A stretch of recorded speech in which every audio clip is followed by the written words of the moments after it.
Now, a deadly crash that shut down part of US 30 in Ashland County on Friday is now leaving behind a grieving family already navigating unimaginable loss. Now, tonight we're hearing from the daughter of the 61-year-old man who was killed when a semi crossed into oncoming traffic. She says her teenage cousin was also in the van and survived. Amaya Ward shares who her father was and why the family hopes this tragedy brings change. It's been earth-shattering.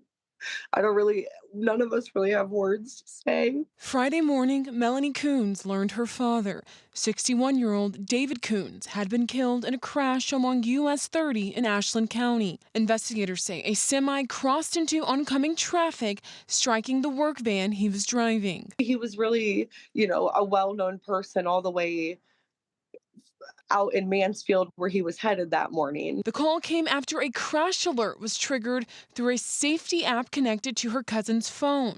The 15-year-old was riding with Kuhns but survived the accident. I literally can't imagine what he witnessed that day, but I am so, so thankful that he is still here. Kuhns was heading to Mansfield for work, a drive he made regularly as part of his job running independent snack distribution routes. And he went out there constantly.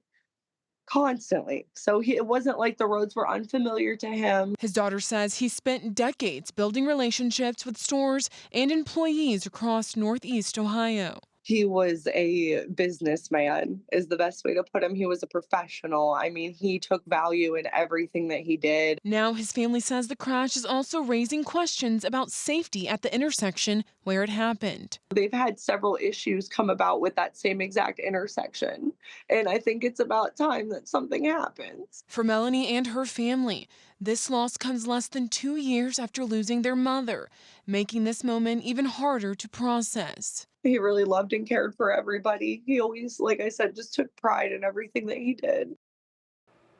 That was Amaya Ward reporting. The driver of the semi was taken to the hospital with non-life-threatening injuries. Another driver, 23-year-old Malachi Whitehead, was also killed in the accident.